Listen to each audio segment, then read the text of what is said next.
ഒരുങ്ങിക്കഴിഞ്ഞതും നിലയും ഡേവിയും തമ്മിലുള്ള ഔട്ട്ഡോർ ഫോട്ടോഷൂട്ടായിരുന്നു നടന്നത്. നിലയുടെ സന്തോഷം കണ്ടതും ഡേവിയുടെ മനം നിറഞ്ഞു തുളുമ്പി. ഇതേ സമയം മുകളിലത്തെ നിലയിലെ ഗസ്റ്റ് റൂമിൽ സെലിൻ സ്വാതിയെ വെയിറ്റ് ചെയ്യുന്നുണ്ട്. എൻ്റെ സ്വാതി ചേച്ചി ഒന്ന് പെട്ടെന്ന് വരുന്നുണ്ടോ? ഇപ്പോൾ കപ്പിൾ സെൻറ്റർ നടക്കൂട്ടോ. വാഷ്റൂമിലുള്ള സ്വാതി കേൾക്കാൻ പാകത്തിൽ സെലിൻ പറഞ്ഞു. പിന്നെ ഞാനില്ലാതെ കപ്പിൾ സെൻറ്റർ നടന്നത് തന്നെ. അതിന് നില സമ്മതിച്ചിട്ട് വേണ്ടേ? ഒന്ന് പോടി. സ്വാതി വാഷ്റൂമിൽ നിന്നും മറുപടി കൊടുത്തു. അതിന് ചേച്ചിയാണല്ലോ നിലേച്ചിയുടെ കെട്ടിയോൻ. ഒന്ന് പോ ചേച്ചി. അല്ല, ഈ ചേച്ചിക്ക് എന്തിൻ്റെ കേടായിരുന്നു? നേരത്തെ ഇട്ടിരുന്ന ആ ലഹങ്ക തന്നെ പോരായിരുന്നില്ലേ? ഇങ്ങനെ ആയാലേ ഞാൻ പോട്ടോ. ചേച്ചി ഒറ്റയ്ക്ക് റെഡിയായി ഇങ്ങ് വന്നേച്ചാൽ മതി. അതിന് ഞാൻ എന്ത് ചെയ്യാനാ? നിന്റെ ഡാനിച്ചായൻ ഇപ്പോഴല്ലേ ഈ കുന്ത്രാണ്ടം കൊണ്ടുവന്നത്. എടി നീ പോവരുത് കേട്ടോ, ഞാൻ പിണങ്ങുവേ. ദേ, ഞാൻ നിന്റെ ഒരേ ഒരു ഏട്ടത്തിയാണ്, അത് നീ മറക്കണ്ട. ഞാൻ ചേച്ചിയുടെ ഒരേ ഒരു നാത്തും കൂടിയാണ്, അതുകൂടി ഇടയ്ക്കിടെ ചേച്ചി ഓർക്കണം. ആ ഓർമ്മ എനിക്കുള്ളത് കൊണ്ടാണല്ലോ നിന്റെ ഡാനിച്ചായൻ ഇപ്പോഴും എന്നെക്കാളും കൂടുതൽ നിന്നെ സ്നേഹിക്കുന്നത്. ശരി, സമ്മതിച്ചു. ചേച്ചി ഇങ്ങ് പോര്. ഇരുവരുടെയും സംസാരം ഡാനി വാതിൽക്കലിൽ നിന്ന് കേൾക്കുന്നുണ്ടായിരുന്നു. സ്വാതി റെഡിയായോ എന്ന് നോക്കാൻ വേണ്ടി വന്നതായിരുന്നു ഡാനി. അവൻ ചുണ്ടിലൊളിപ്പിച്ച ചിരിയാലെ അകത്തേക്ക് നടന്നു. സെലിൻ, നീ എവിടെ നിൽക്കുകയാണോ? നിന്നെ എത്ര നേരമായിട്ട് അമ്മച്ചി അന്വേഷിക്കുന്നുണ്ട്. പെട്ടെന്ന് ചെല്ല്. അല്ല ചായ ചേച്ചി, ഞാൻ... സെലിൻ എന്തോ പറയാൻ വന്നതും ഡാനി അവളെ ഒന്നും പറയാൻ വിടാതെ പറഞ്ഞയച്ചു. അവൾ പോയെന്ന് ഉറപ്പ് വരുത്തി ഡാനി മുറിയുടെ ഡോറും ലോക്ക് ചെയ്ത് കണ്ണാടിയുടെ മുന്നിൽ നിന്നുകൊണ്ട് മൂളിപ്പാട്ടും പാടി മുടി ഒതുക്കി വെക്കുന്ന നേരത്താണ് വാഷ്റൂമിൻ്റെ ഡോർ തുറക്കുന്ന ശബ്ദം കേൾക്കുന്നത്. എടി, ഇതിൻ്റെ ഹുക്സ് ഒന്ന് ഇട്ട് തന്നെ. ബാക്കിലായതുകൊണ്ട് എനിക്ക് പറ്റുന്നില്ല. അടുത്ത നിമിഷം സ്വാതിയുടെ ശബ്ദം അവൻ്റെ കാതിൽ പതിഞ്ഞു. എടിയല്ല, എടായാ, എടാ. മണിച്ചിത്രത്താഴിലെ മോഹൻലാലിൻ്റെ ഡയലോഗ് വെച്ച് കാച്ചിക്കൊണ്ട് ചുണ്ടിലൊളിപ്പിച്ച ചിരിയാലെ അവൻ വാഷ്റൂമിൻ്റെ ഡോറിനരികിലേക്ക് നടന്നു. സ്കേർട്ടും ബ്ലൗസും ഇട്ട് വരുന്ന സ്വാതിയെ കണ്ടതും അവൻ്റെ മുഖം വിടർന്നു. ഇരു കൈയാൽ അവൾ ബ്ലൗസ് കൂട്ടിപ്പിടിച്ചിട്ടുണ്ട്. അവളെ അങ്ങനെ കണ്ടതും ഡാനിയുടെ കണ്ണുകൾ തിളങ്ങി. സ്വാതിയാണെങ്കിൽ പ്രതീക്ഷിക്കാതെ അവനവിടെ കണ്ട ഷോക്കിലാണുള്ളത്. അപ്പോഴേക്കും ഡാനി അവളുടെ അരികിലേക്ക് എത്തിയിരുന്നു. വാഷ്റൂമിലേക്ക് തിരിഞ്ഞോടാൻ നിന്ന് അവളെ അവൻ വയറിലൂടെ കൈയിട്ട് പൊക്കിയെടുത്തു കണ്ണാടിയുടെ മുന്നിൽ നിർത്തി. നാണവും വെപ്രാളവും പരവേശവും കാരണം ബ്ലൗസിൽ നിന്നുള്ള പിടി അവൾ വിട്ടുപോയിരുന്നു. അവൻ്റെ കണ്ണുകൾ കണ്ണാടിയിൽ കൂടി കാണുന്ന അവളുടെ പ്രതിബിംബത്തിലേക്ക് നീണ്ടു. അവളുടെ മേനിയിലൂടെ അവൻ്റെ കണ്ണുകൾ അലഞ്ഞു നടക്കുന്നത് കണ്ടതും ആ നോട്ടം താങ്ങാനാവാതെ അവൾ മിഴികൾ താഴ്ത്തി നിൽപ്പാണ്. അവൻ അവളെ നെഞ്ചോടടുപ്പിച്ചുകൊണ്ട് അവളുടെ നഗ്നമായ വയറിൽ പതിയൊന്ന് തലോടിയതും അവളുടെ ശരീരം ആലില പോലെ വിറപ്പൂണ്ടു. പൊക്കിൾ ചുഴിയിൽ വിരലുകൾ ആഴ്ത്തി അതിൻ്റെ ആഴം അളന്നതും അവളിൽ നിന്നും ശീൽക്കാരങ്ങൾ ഉയർന്നു വന്നു. അവളുടെ ഹൃദയം ക്രമാതീതമായി മിടിക്കാൻ തുടങ്ങി. തൻ്റെ ഹൃദയം ഇപ്പോൾ പൊട്ടിപ്പോവും എന്ന് പോലും അവൾക്ക് തോന്നിപ്പോയി. അവൾ നാണത്തോടെ കണ്ണിറുക്കി അടച്ചു. അത് കണ്ടതും അവൻ്റെ ചുണ്ടിൻ്റെ കോണിൽ ഒരു പുഞ്ചിരി വിരിഞ്ഞു. തുറന്നു കിടക്കുന്ന ബ്ലൗസിൽ കൂടി കാണുന്ന അവളുടെ പുറമേനിയിലേക്ക് അവൻ്റെ കണ്ണുകൾ നീണ്ടു. അവൻ്റെ കൈവിരലുകൾ അവിടം പതിയൊന്ന് തലോടി.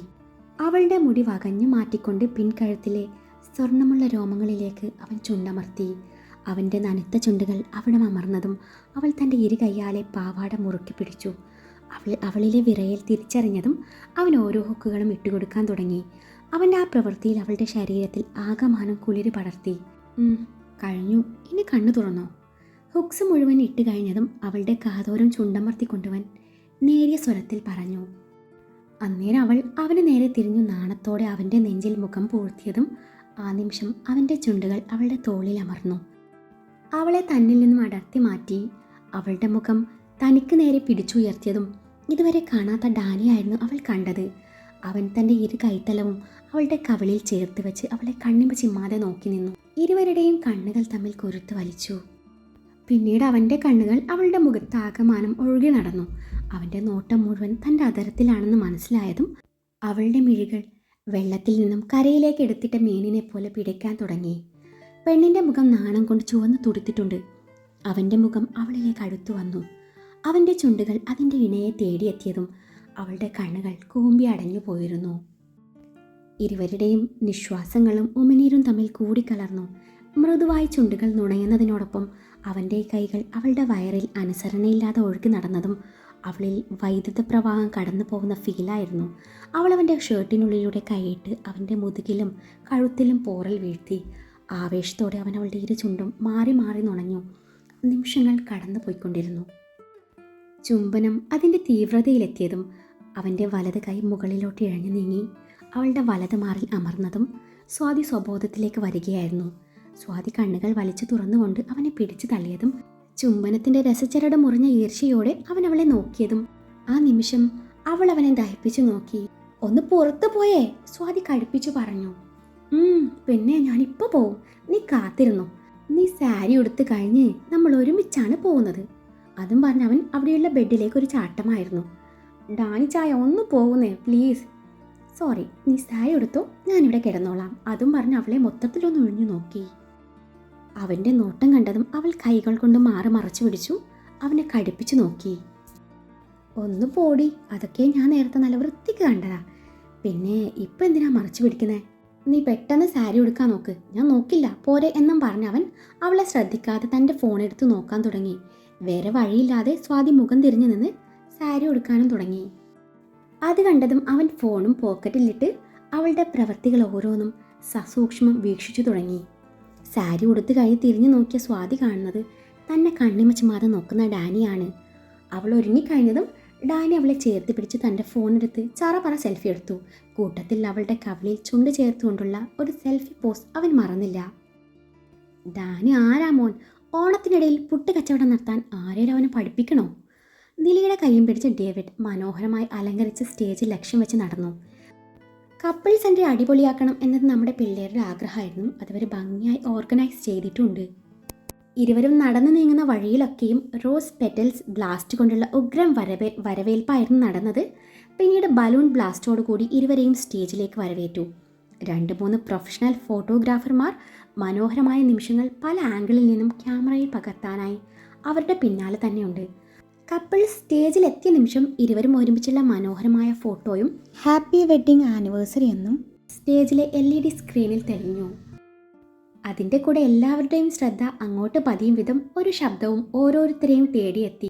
Happy wedding anniversary David John and Vennila David. നമുക്കൊക്കെയും അവൾ വെണ്ണിലയും നിലയും ഒക്കെ ആണെങ്കിൽ അവൾ അവൻ്റെ നിലാവാണ്. ഇച്ചായൻ്റെ മാത്രം നിലാവ്. ഇച്ചായനും നിലാവും ഒന്നായിട്ട് ഇന്നേക്ക് 1 വർഷം തികയുന്നു. അതോടൊപ്പം സ്ക്രീനിൽ ഇരുവരുടെയും മനോഹരമായ മറ്റൊരു ഫോട്ടോ കൂടി തെളിഞ്ഞു. എല്ലാവരുടെയും ശ്രദ്ധ സ്ക്രീനിലാണ്. ആ ശബ്ദത്തിൻ്റെ ഉടമ അലോഷിയാണെന്ന് ഡെവിക്ക് മനസ്സിലായതും അവൻ അലോഷിയെ ഒന്ന് നോക്കി. അലോഷിയുടെ മുഖത്താണെങ്കിൽ നിറഞ്ഞ പുഞ്ചിരിയും. ശേഷം ഡേവിഡ് തൊട്ടടുത്ത് നിൽക്കുന്നവളെ നോക്കിയതും അവൾ സ്ക്രീനിൽ മാത്രം ശ്രദ്ധ പതിപ്പിച്ച് നിൽക്കുന്നുണ്ട്.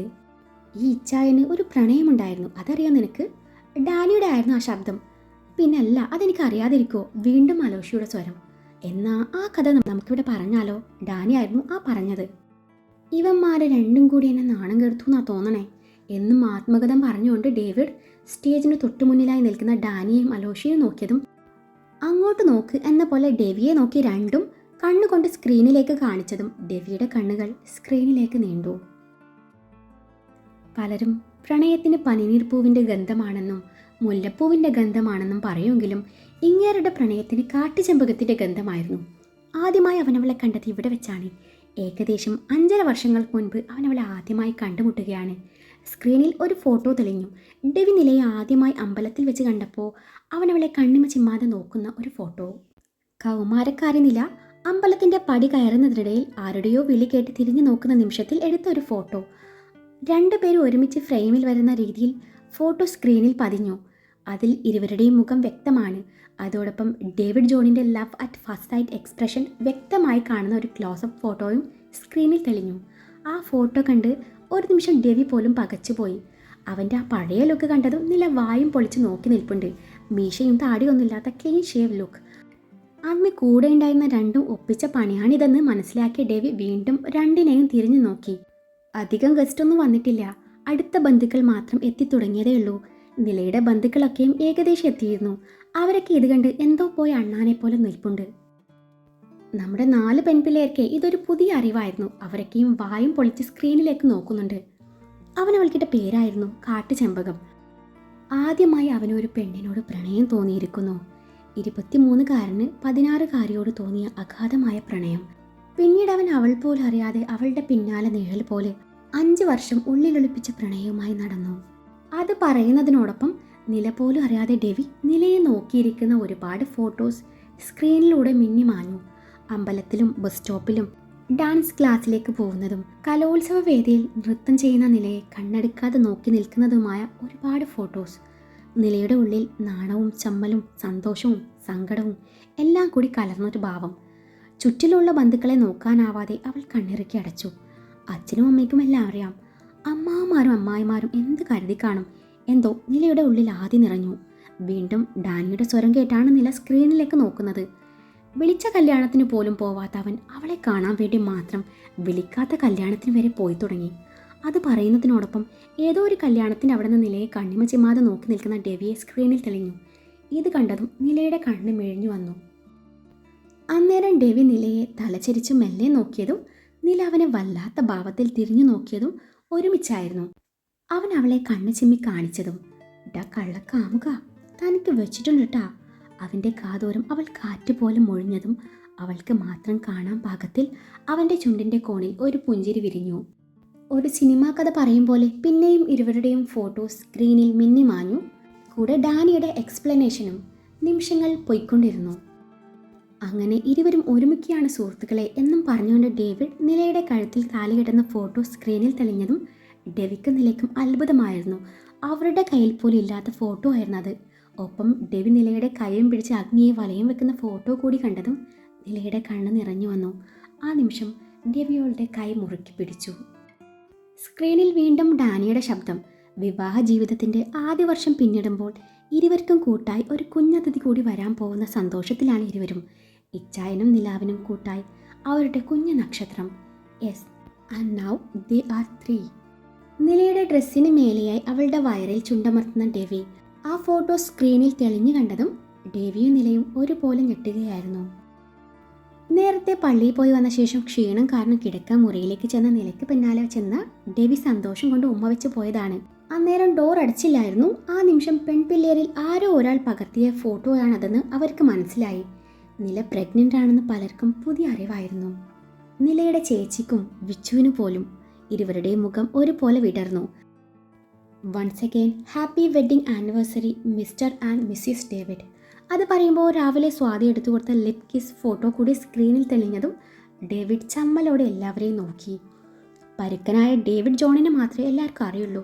ഇത്രയും റൊമാൻറ്റിക് ആയിട്ടുള്ള ഡേവിഡ് ജോണിനെ പലരും ആദ്യമായി കാണുകയായിരുന്നു. ഇവന്മാരെ ഞാനിന്ന് കൊല്ലും, ഡേവിഡ് പിറുപിറുത്തു. പുറമെ അങ്ങനെ പറയുന്നുണ്ടെങ്കിലും അലോഷിയുടെയും ഡാനിയുടെയും ഈ സമ്മാനം ഡെവിക്ക് ഒരുപാട് ഇഷ്ടമായി. നിലയ്ക്കും. നിന്ന് ക്ഷീണിച്ചതും ഇരുവരും സ്റ്റേജിൽ ഒരുക്കിയ ഇരിപ്പിടത്തിൽ വന്നിരുന്നു. പിന്നെ ഡാൻസും പാട്ടും ഒക്കെയായി ഓരോരുത്തരും സ്റ്റേജ് ഇളക്കി മറിച്ചു എന്ന് വേണം പറയാൻ. ഗസ്റ്റുകൾ ഓരോരുത്തരും വന്നു ഇരുവരെയും വിഷ് ചെയ്തു. പിന്നാലെ കുടുംബക്കാർ ഓരോരുത്തരും വന്നു ഫോട്ടോയും എടുക്കുന്നുണ്ട്. ഡെവിയുടെ ഭാഗത്ത് നിന്ന് ആൾക്കാർ വളരെ കുറവായിരുന്നു. കുറച്ച് VIPs മാത്രമേ ഉണ്ടായിരുന്നുള്ളൂ. വിവാഹം നേരാവണ്ണം നടക്കാത്തതിൻ്റെ സങ്കടം തീർക്കാൻ നില തൻ്റെ അച്ഛൻ്റെ ഫാമിലിയെയും അമ്മയുടെ ഫാമിലിയെയും ഫ്രണ്ട്സിനെയും ചേച്ചിയുടെ ഹസ്ബൻഡിൻ്റെ വീട്ടുകാരെയും ഒക്കെയും ക്ഷണിച്ചിരുന്നു. ഡെവിയുടെ കൊട്ടാരം പോലത്തെ വീടും അവിടുത്തെ സൗകര്യവും മുറ്റത്ത് കിടക്കുന്ന ലക്ഷങ്ങൾ വിലമതിക്കുന്ന കാറും ലക്ഷങ്ങൾ മുടക്കിയുള്ള ഇന്നത്തെ പാർട്ടിയും അവൻ്റെ സൗന്ദര്യവും അതിൻ്റെ കൂടെ അവനൊരു അഡ്വക്കേറ്റ് ആണെന്ന് അറിഞ്ഞതും എല്ലാവരും വായും പൊളിച്ച് നിന്നുപോയി. നസ്രാണി തമ്മാടിയെന്ന് മുദ്ര കുത്തിയവർ പലരും അസൂയോടെ ഇതൊക്കെ നോക്കി നിന്നു.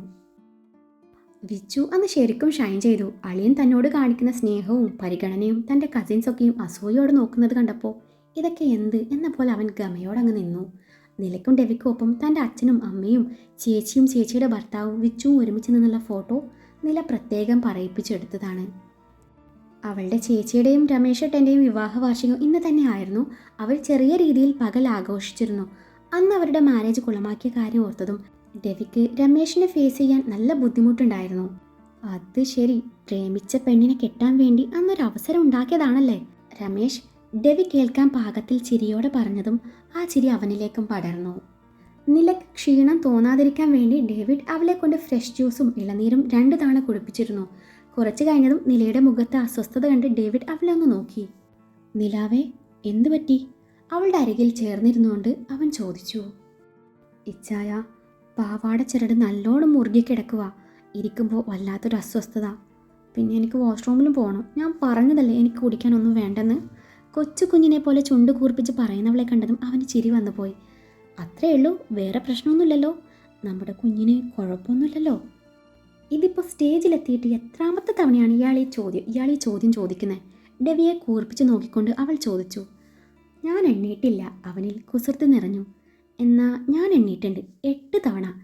ഈ 8 തവണ നില കുഞ്ഞിന് കുഴപ്പമൊന്നുമില്ലല്ലോ എന്ന് ചോദിക്കുന്ന സമയത്ത് ഒരു തവണ പോലും നില നിനക്ക് കുഴപ്പമൊന്നുമില്ലല്ലോ എന്ന് ചോദിക്കരുത്. അവളിൽ പരിഭവം നിറഞ്ഞു. നില, എനിക്ക് ഈ ഭൂമിയിൽ നീ കഴിഞ്ഞേ ഉള്ളൂ, മറ്റാരും. നമ്മുടെ കുഞ്ഞു പോലും. അവളുടെ കാതിൽ മന്ത്രണം പോലെ അവൻ മൊഴിഞ്ഞു. ഞാൻ അലീനയെ വിളിക്കാം, അവളുടെ കൂടെ പോയാൽ മതി, രവി പറഞ്ഞു. രവി തൻ്റെ ഫോൺ എടുത്ത് അലീനയെ വിളിച്ചു. അലീന വന്നതും നിലയെ അവളുടെ കൂടെ പറഞ്ഞയച്ചു. വാഷ്റൂമിലൊക്കെ പോയി ഡ്രസ്സൊക്കെ നേരെയാക്കി തിരികെ നിലയും അലീനയും വരാൻ നേരാണ് അലീന എന്നുള്ള വിളി കേൾക്കുന്നത്. നിലയും അലീനയും തിരിഞ്ഞു നോക്കിയതും പിന്നിൽ നിൽക്കുന്നു ടോണി. ടോണി ചായ എന്നും പറഞ്ഞ് അലീന അവൻ്റെ അരികിലെത്തി. കൂടെ നിലയും ചെന്നു. നിങ്ങൾ എന്താ അവിടെ തന്നെ നിൽക്കുന്നേ? അങ്ങോട്ടേക്ക് വരാഞ്ഞതെന്തേ? അവരൊന്നും വന്നില്ലേ? മമ്മിയും വന്നില്ലേ? ഷോ, ഞാൻ കരുതി മമ്മി വരൂന്ന്. ഞാൻ പറഞ്ഞതല്ലേ, ഇച്ചായൻ പറഞ്ഞിട്ടാണ് ഞാൻ അവിടെ വന്ന് നിങ്ങളെ ഓരോരുത്തരെയും ക്ഷണിച്ചതെന്ന്. ഇച്ചായനിപ്പോൾ നിങ്ങൾ ആരോടും ഒരു ദേഷ്യമില്ല, പുറമെ കാണിക്കുന്നില്ലെന്നേ ഉള്ളൂ. ടോണിച്ചായനെയും ആൽബിച്ചായനെയും ആൾ ഒരുപാട് സ്നേഹിക്കുന്നുണ്ട്. എനിക്കത് നന്നായിട്ട് അറിയാം. നില വാടിയ മുഖത്തോടെ ഓരോന്ന് പറയുന്നുണ്ട്. താനൊന്ന് ശ്വാസം വിട്ട് പറയടോ. ഇതൊക്കെയും കഴിഞ്ഞ ദിവസം വീട്ടിൽ വന്നപ്പോൾ താൻ പറഞ്ഞിരുന്നല്ലോ. അത് കേട്ടപ്പോൾ തൊട്ട് മമ്മി ഈ ഒരു ദിവസത്തിന് വേണ്ടി കാത്തിരിക്കുമായിരുന്നു. മമ്മി വന്നിട്ടുണ്ട്, കാറിലിരിക്കുക, പക്ഷേ ഇറങ്ങുന്നില്ല. നിലയെ കണ്ടിട്ട് ഇവിടെ തന്നെ പോവുകയാണെന്ന് പറഞ്ഞു ഇരിക്കുക. ടോണി തൻ്റെ കാർ ചൂണ്ടിക്കാട്ടിക്കൊണ്ട് പറഞ്ഞു. ആഹാ, അതെങ്ങനെ ശരിയാവും? എന്നെ കണ്ടാൽ മാത്രം മതിയോ? സ്വന്തം മോനെ കാണണ്ടേ? നില അതും പറഞ്ഞ് വണ്ടിക്കരികിലേക്ക് നടന്നതും ടോണിയുടെ കണ്ണുകൾ ആർക്കോ വേണ്ടി മോൻ ആരെയാ നോക്കുന്നത്? അലീന ടോണിയുടെ അരികിൽ വന്നുകൊണ്ട് ചോദിച്ചു. ഞാൻ ചുമ്മാ. അലീനയുടെ ചോദ്യം കേട്ട് ടോണി നിന്ന് പരങ്ങി. ടീനയ്ക്ക് നല്ല സുഖമില്ല, അവൾ വന്നില്ല. ആണോ? ശരി മോളെ അലീന കൊച്ചെ, നിന്റെ വാട്സാപ്പ് സ്റ്റാറ്റസ് ഞാൻ നേരത്തെ കണ്ടതാ. നിങ്ങൾ ഒരുപോലത്തെ ഡ്രസ്സിട്ട് നിൽക്കുന്ന ആ ഫോട്ടോ അത് കൊള്ളാട്ടോ. നിന്റെ കെട്ടിയോൻ വാങ്ങി തന്നതാ? ടോണി അലീനയുടെ തോളിൽ കയറ്റി അവളെ ചേർത്ത് പിടിച്ചുകൊണ്ട് ചോദിച്ചു. അല്ല പിന്നെ, നിന്റെ കെട്ടിയോളുടെ ആങ്ങളെ വാങ്ങി തന്നതാ. പൊടി, അവളുടെ തലയിൽ കൊട്ടിക്കൊണ്ട് അവൻ പറഞ്ഞു.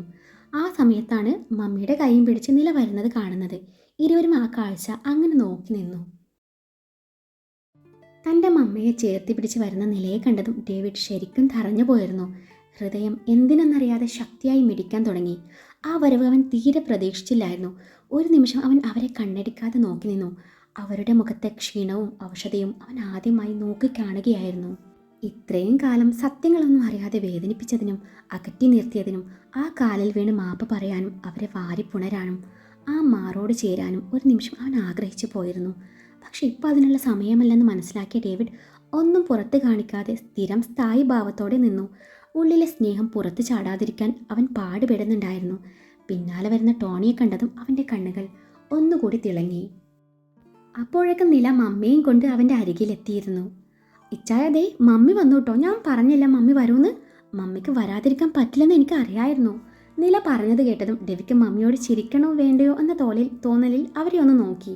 അവൻ എന്ത് പറയണം എന്നറിയാതെയായി. എന്നാൽ ഇതേ സമയം അവരുടെ കണ്ണുകൾ തൻ്റെ മകനിൽ മാത്രമായിരുന്നു. അവർ മകനെ നോക്കി ഒന്ന് ചിരിച്ചതും ഡേവിഡ് തിരിച്ചൊരു വിളറിയ ചിരി സമ്മാനിച്ചു. ഇച്ചായ, ഹാപ്പി ആനിവേഴ്സറി. ടോണി ഡെവിയെ ഇറുകെ പുണർന്നുകൊണ്ട് പറഞ്ഞതും ഡേവിഡ് അത്ഭുതത്തോടെ അവനൊന്ന് നോക്കി. എന്താ ഇങ്ങനെ നോക്കുന്നത്? ഒരു താങ്ക്സ് എങ്കിലും പറഞ്ഞൂടെ? ഒന്നുമില്ലേലും ഞാൻ നിങ്ങളുടെ സ്വന്തം അനിയനല്ലേ. ടോണിയുടെ ആ പറച്ചിൽ കേട്ടതും ഡെവിയിലൊരു പുഞ്ചിരി വിരിഞ്ഞു. ആ ചിരിയിൽ എന്തൊക്കെയോ ഒളിഞ്ഞിരിപ്പുണ്ടെന്ന് നില മനസ്സിലാക്കുകയായിരുന്നു. ഹാപ്പി ആനിവേഴ്സറി നില. ഇനിയിപ്പോൾ അവിടെ വിഷ് ചെയ്തില്ലെന്ന് പരിഭവം വേണ്ട. നിലയോ ചേച്ചിയെന്ന് വിളിക്ക് ടോണിച്ചായ, അലീന ടോണിയെ നുള്ളിക്കൊണ്ട് പറഞ്ഞു. വിളിച്ച് ശീലിച്ചതുകൊണ്ട് ഇതേ വരത്തുള്ളൂ. ഇനിയിപ്പോൾ എൻ്റെ ഇച്ഛായം പറയുകയാണെങ്കിൽ മാറ്റി വിളിച്ചേക്കാം. ടോണി ഡെവിയെ ഇടം കണ്ണിട്ട് നോക്കിക്കൊണ്ട് പറഞ്ഞു. മമ്മി, ആ ഗിഫ്റ്റ് അങ്ങ് കെട്ടിക്കൊടുത്തേക്ക്, ഞാൻ ഇവിടെ കൊടുക്കാം എന്നും പറഞ്ഞ് ടോണി ഡെവിയുടെ കയ്യിലേക്ക് ഒരു ഗോൾഡൻ മെൻസ് ബ്രേസ്ലെറ്റ് കെട്ടിക്കൊടുത്തു. അതേസമയം നിലയുടെ കയ്യിലേക്ക് മമ്മി മറ്റൊരു ബ്രേസ്ലെറ്റ് അണിയിച്ചു കൊടുത്തു.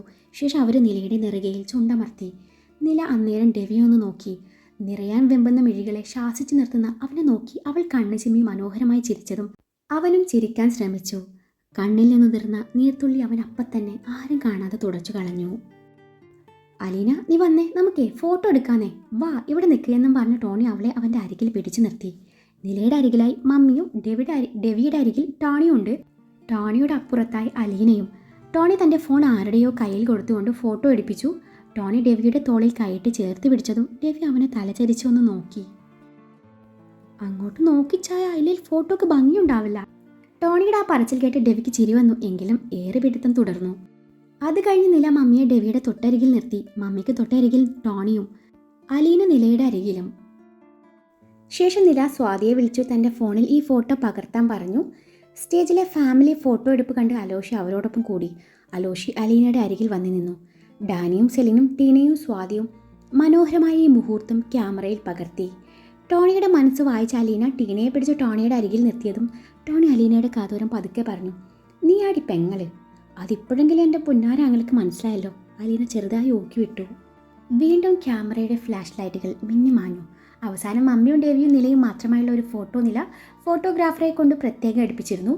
തൻ്റെ മകനോടൊപ്പം ആദ്യമായി തൊട്ടരികിൽ നിൽക്കുന്നതിൻ്റെ സന്തോഷം ആ അമ്മയുടെ മുഖത്തുണ്ടായിരുന്നു. മമ്മിയുടെ മനസ്സ് സന്തോഷത്താൽ വിടരുന്നത് ടോണിയും അലീനയും നോക്കി നിന്നു. എന്നാലും ആ ഡോക്ടർക്ക് കൂടി വരായിരുന്നു എങ്കിൽ ഈ ഫോട്ടോ എന്ത് രസായനെ. സെലിൻ്റെ ചുണ്ടുകൾ അറിയാതെ മൊഴിഞ്ഞു. മമ്മിയും മോനും തൊട്ടരികിൽ നിൽക്കുന്നു എന്നല്ലാതെ ഒന്നും സംസാരിക്കുന്നില്ലായിരുന്നു. സ്റ്റേജിൽ നിന്നും ഇറങ്ങാൻ നേരം അലീന മമ്മിയുടെ കയ്യിൽ ഒരു കവർ കൊടുത്തതും മമ്മി അത് നിലയ്ക്ക് സമ്മാനിച്ചു. ഇത് ആൽബിയുടെ സമ്മാനാണ്, അവൻ തന്നെ സെലക്ട് ചെയ്തതാ, മമ്മി നിലയോട് പറഞ്ഞു. ഇത് കേട്ട് സെലിൻ്റെ ചുണ്ടിൽ ഒരിളം പുഞ്ചിരി വിരിഞ്ഞു. അതോടൊപ്പം അന്നേ ദിവസത്തെ ഓരോ കാര്യങ്ങളും അവളുടെ മനസ്സിലൂടെ മിന്നി മാഞ്ഞു. ഭക്ഷണം കഴിച്ചിട്ട് പോയാൽ മതി, ഡെവി ടോണിയോട് പറഞ്ഞു. അങ്ങനെ പെട്ടെന്ന് ഭക്ഷണം തന്നിട്ട് ഇയാൾ ഞങ്ങളെ പറഞ്ഞു വിടാനൊന്നും നോക്കണ്ട, ഞങ്ങൾ കുറച്ചു നേരം നിന്നിട്ടേ പോകുന്നുള്ളൂ. ടോണി അതും പറഞ്ഞ് അവിടെ നിന്ന് ഇറങ്ങി നടന്നു. മമ്മി ഡെവിയെ ഒന്നുകൂടി തിരിഞ്ഞു നോക്കി നടന്നു നീങ്ങി. അവർ പോകുന്നത് ഡെവി നോക്കി നിന്നു. ആ നോട്ടം അവൻ്റെ നെഞ്ചിലൊന്ന് കൊളുത്തി വലിച്ചു. എന്നാലും നിങ്ങൾ മമ്മിയോട് ഒരക്ഷരം പോലും മിണ്ടിയില്ലല്ലോ ദുഷ്ടൻ, നില പിറുപിറുത്തു. എന്താ മിണ്ടേണ്ടതെന്ന് എനിക്കറിയില്ല നില, അതാ ഞാൻ. അതും പറഞ്ഞ് അവൻ അവർ കൺമുന്നിൽ നിന്നും മറയുന്നത് വരെ നോക്കി നിന്നു. അലീനയും അലോഷിയും ടോണിയെയും മമ്മിയും ഒരിടത്തിരുത്തി അവർ നല്ലപോലെ സൽക്കരിച്ചു. ശേഷം അലോഷിയും അലീനയും ഇരുവരെയും വീട് കാണിക്കാൻ വേണ്ടി അകത്തേക്ക് സ്വീകരിച്ചു. ലീനയെ ജോൺ വിവാഹം കഴിച്ചു കൊണ്ടുവന്നത് പഴയ കുരിശിങ്കൽ വീട്ടിലേക്കായിരുന്നു. ഇത് ഡേവിഡ് പുതുതായി പണിത വീടാണ്. പഴയ തറവാട് ഇപ്പോഴും അതുപോലെ ഉണ്ട്. തൻ്റെ മകൻ്റെ വീട്ടിലേക്ക് അതിഥിയെ പോലെ കയറി ചെല്ലേണ്ടി വന്ന ലീനയുടെ അവസ്ഥ ഓർക്കവേ അലീനയ്ക്ക് സങ്കടം തോന്നി. അതോടൊപ്പം വീടിൻ്റെ ലിവിംഗ് ഏരിയയിൽ തല ഉയർത്തി നിൽക്കുന്ന ജോൺ കുരിശിങ്കലിൻ്റെ ജീവൻ തുടിക്കുന്ന ഫോട്ടോ കണ്ട് ലീനയുടെ കണ്ണുകൾ അറിയാതെ നിറഞ്ഞു വന്നു. അത് കണ്ടിട്ടാവണം അലീന ഓരോന്ന് പറഞ്ഞ് അവരുടെ ശ്രദ്ധ മാറ്റിയത്. അതിൻ്റെ കൂടെ നില പ്രഗ്നൻ്റ് ആണെന്ന് കൂടി അലീന മമ്മിയോട് പറഞ്ഞതും അവരുടെ സന്തോഷത്തിന് അതിരില്ലായിരുന്നു. ഡെവിച്ചായൻ്റെ പപ്പ ഡെവിച്ചായനെ പോലെ തന്നെയല്ലേ, ടോണി അലോഷിയോട് പറഞ്ഞു. അതിനിടയിൽ മമ്മി അലോഷിയോട് അങ്ങോട്ട് വരാത്തതിൻ്റെ പരിഭവവും പറയുന്നുണ്ട്. ഒരിക്കൽ വരാം എന്നും പറഞ്ഞ് അലോഷി മമ്മിയെ സമാധാനിപ്പിച്ചു. അതിനോടൊപ്പം വീടിൻ്റെ ഓരോ ഭാഗവും മുറിയും അവർക്ക് കാട്ടിക്കൊടുത്തു. മമ്മി, ഇത് ഞങ്ങളുടെ മുറിയാ, ഡെവിച്ചായൻ എനിക്ക് തന്നതായി മുറി, ഞങ്ങൾ വല്ലപ്പോഴും ഇവിടെ വന്ന് താമസിക്കും.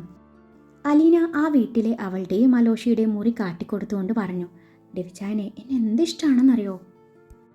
അലീന ഡെവിയെക്കുറിച്ച് വാത്തോരാതെ സംസാരിക്കുന്നത് കണ്ടതും ആ മാതൃഹൃദയം സന്തോഷിച്ചു. ഈ സമയം ടോണി അന്വേഷിച്ചു അങ്ങോട്ട് വന്നതായിരുന്നു ടീന. അവളെ കണ്ടതും ടോണി മെല്ലെ അവിടെ നിന്ന് എസ്കേപ്പായി. ഇരുവരും നേരെ ചെന്നത് തൊട്ടരികിലെ കോമൺ ബാൽക്കണിയിലേക്കാണ്. അവിടെ നിന്ന് ആ താഴെയുള്ള കാഴ്ചകളൊക്കെയും ശരിക്കും കാണാം. ലൈറ്റ് ഓഫ് ചെയ്തിരുന്നതിനാൽ ബാൽക്കണിയിൽ നടക്കുന്നതൊന്നും അത്ര വെടിപ്പായി താഴെ നിന്ന് കാണാൻ പറ്റില്ല. ഇരുവരും അടുത്തടുത്ത് നിന്ന് സംസാരിക്കാൻ തുടങ്ങി തികച്ചും ഔപചാരികമായ കാര്യങ്ങൾ മാത്രം. അതിനിടയിൽ ഇരുവരുടെയും കൈകൾ തമ്മിൽ തൊട്ടുരുമുന്നുണ്ടായിരുന്നു. അധികം വൈകാതെ ടോണി അവളുടെ കൈ തൻ്റെ കൈപ്പിടിയിൽ ഒതുക്കിയിരുന്നു. ടീന തലചരിച്ച് മെല്ലെ നോക്കിയതും അവൻ്റെ മുഖത്ത് ഒരു പുഞ്ചിരി വിരിഞ്ഞു. ഈ സാരി നിനക്ക് നന്നായി ചേരുന്നുണ്ട്, ഇപ്പം തന്നെ കെട്ടിക്കൊണ്ട് പോയാലോ എന്ന് തോന്നുക. ടോണി പറഞ്ഞത് കേട്ടതും അവളുടെ മുഖം നാണത്താൽ പൂത്തുലഞ്ഞു. Can I kiss you now? ടോണിയുടെ പെട്ടെന്നുള്ള ആ ചോദ്യം കേട്ട് ടീന പകച്ചു പോയിരുന്നു. നാണവും പരവേശവും കാരണം അവൾ അവൻ്റെ മുഖത്ത് നോക്കിയതേയില്ല. Tina, can I? അവളിൽ നിന്നും മറുപടി ഒന്നും ഇല്ലെന്നറിഞ്ഞ ടോണി വീണ്ടും ചോദിച്ചു. അവൾ നേർമയായി ഒന്ന് മൂളിയതും ടോണി അവളുടെ തോള് പിടിച്ച് തനിക്ക് അഭിമുഖമായി നിർത്തി അവളുടെ താടി പിടിച്ചുയർത്തി അവളുടെ കണ്ണിലേക്ക് നോക്കി. ഒന്നുകൂടി സമ്മതം ചോദിച്ചതും അവൾ നാണത്തോടെ തല കുലുക്കി. അവൻ അവളുടെ നെറുകയിൽ ചുണ്ടമർത്തി. ശേഷം ഇരു കവിളിലും ചുംബിച്ചു. അതരങ്ങളിലേക്ക് മുഖമടിപ്പിച്ചതും ആരുടെയോ കാലച്ചുകളും സംസാരവും കേട്ട് ഇരുവരും അകന്നു മാറി. സെലിനും സ്വാതിയും ടീനയെ അന്വേഷിച്ചു വന്നതായിരുന്നു. അല്ല, ഈ ഇരുട്ടത്ത് നിങ്ങളിവിടെ എന്തെടുക്കുക? സെലിൻ്റെ ചോദ്യം കേട്ട് രണ്ടും നിന്ന് പരങ്ങി. ആ പരങ്ങൽ മനസ്സിലാക്കിയ സ്വാതി ടോണിയോട് സോറി പറഞ്ഞു. അവൻ്റെ സമ്മതത്തോടെ ടീനയുടെ കൈയും പിടിച്ച് താഴേക്ക് നടന്നു. ഡോക്ടർ എന്താ വരാഞ്ഞത്? സെലിൻ്റെ ചോദ്യം കേട്ട് ടോണി അവളൊന്ന് നോക്കിപ്പോയി. അത് ആൽബിച്ചായന് ഒരു എമർജൻസി കേസ് വന്ന് ഹോസ്പിറ്റലിലേക്ക് പോവേണ്ടി വന്നു. അങ്ങനെ പറഞ്ഞല്ലേ പറ്റൂ, ടോണി മനസ്സിൽ വിചാരിച്ചു. ഓ അങ്ങനെ. അല്ല, ഡോക്ടറുടെ നമ്പർ ഉണ്ടെങ്കിൽ ഒന്ന് തരുമോ? കഴിഞ്ഞ ആഴ്ച എൻ്റെ അമ്മച്ചിയെ ആൽബി ഡോക്ടറെ കാണിച്ചായിരുന്നു. അമ്മച്ചിക്ക് രാത്രി തീരെ ഉറക്കില്ല, അതൊന്ന് ചോദിക്കണമായിരുന്നു. സെലിൻ ചുമ്മാ തട്ടിവിട്ടു. വിരോധമില്ലേൽ തന്നാ മതി കേട്ടോ, അതിൻ്റെ കൂടെ സെലിൻ്റെ ഫോർമാലിറ്റിയും. അതിനെന്താ, തരാലോ. ടോണി അതും പറഞ്ഞ് അവൾക്ക് നമ്പർ കൊടുത്തു. ടോണിയോട് താങ്ക്സ് പറഞ്ഞ് സെലിൻ അവിടെ നിന്ന് നടന്നു നീങ്ങുമ്പോൾ ആൽബിയുടെ നമ്പറിലേക്ക് അവൾ ഒരു ഹായ് ഇട്ടു. കൂടെ നേരത്തെ എടുത്ത ആ ഗ്രൂപ്പ് ഫോട്ടോയും.